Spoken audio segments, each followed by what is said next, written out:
Take अरबपति John McAfee की मौत की खबर पर इंटरनेट तरह तरह की अटकलों से भर गया था। जून 2021 में वो बार्सिलोना की एक जेल में बेजान पाए गए।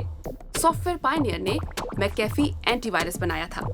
तब किसने सोचा होगा कि इस ब्रिटिश अमेरिकन उद्यमी को खुद इतने खतरे और बदनामी झेलनी पड़ेगी।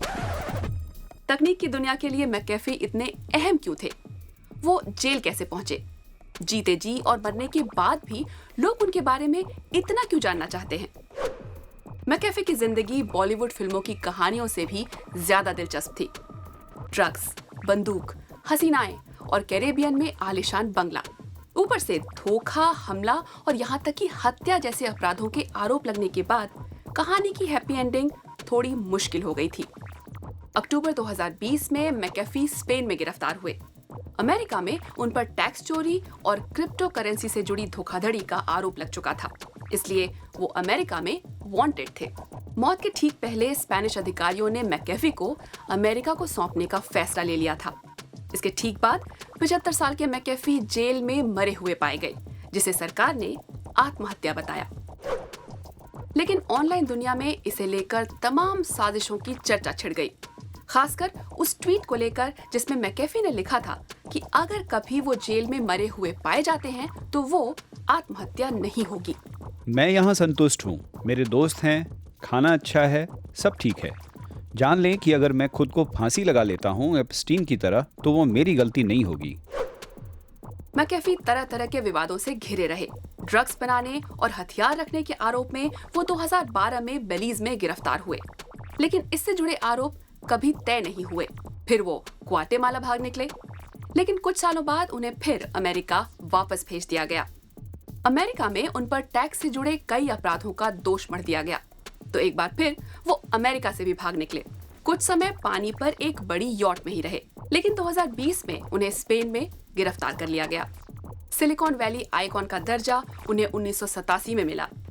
मैकेफी ने दुनिया का पहला कमर्शियल एंटीवायरस सॉफ्टवेयर बनाया था। इसके केवल 7 साल बाद ही उन्होंने कंपनी से इस्तीफा दे दिया और इंटेल ने उनकी कंपनी को खरीद लिया। वो एंटीवायरस सॉफ्टवेयर आज भी मैकेफी के नाम से ही बिकता है और दुनिया में उसके 50 करोड़ से भी ज्यादा यूजर्स हैं। कुछ साल पहले मैकेफी ने खुद एक मजाकिया वीडियो बनाकर लोगों को दिखाया कि कंप्यूटर से उनका सॉफ्टवेयर कैसे हटाएं। मैकेफी ने पाओ वाओ भी बनाया, जो सबसे पहली इंस्टेंट मैसेजिंग सर्विसेज में से एक है।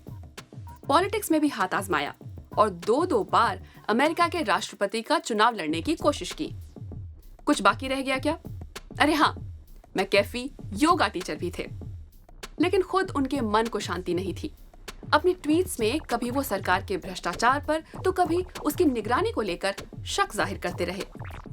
सुनी सुनाई बात पर यकीन मत कीजिए, आंखों देखी पर भी शक कीजिए। जिस दुनिया में ताकतवर, चालाक और भ्रष्ट लोगों का राज चलता हो, वो जैसी लगती है वैसी कभी नहीं होती। जॉन मैकेफी ट्विटर पर खूब एक्टिव थे। 10 लाख से ज्यादा लोग उनको फॉलो करते थे। ऐसी जबरदस्त ऑनलाइन फॉलोइंग वाले मैकेफी ने मौत से कुछ ही दिन पहले एक सनसनीखेज ट्वीट किया। मेरे पास सरकार में भ्रष्टाचार के बारे में फाइलें रखी हैं। पहली बार मैं लोगों के नाम और उनके बारे में बता रहा हूँ। CIA के एक भ्रष्ट एजेंट और बहामास के 2 अधिकारियों से शुरू करता हूँ। आज के बाद अगर मैं गिरफ्तार हो जाऊँ या गायब हो जाऊँ तो 31 टेराबाइट का आपराधिक डाटा प्रेस में रिलीज हो जाएगा। आपको क्या लगता है, क्या ये सब केवल मैकेफी के दिमाग का फितूर था या फिर उनकी बातों में कुछ सच्चाई भी थी? हमें नीचे कमेंट करके बताइए। टेक वर्ल्ड की और दिलचस्प हलचलों के बारे में जानने के लिए हमारे चैनल को सब्सक्राइब कीजिए।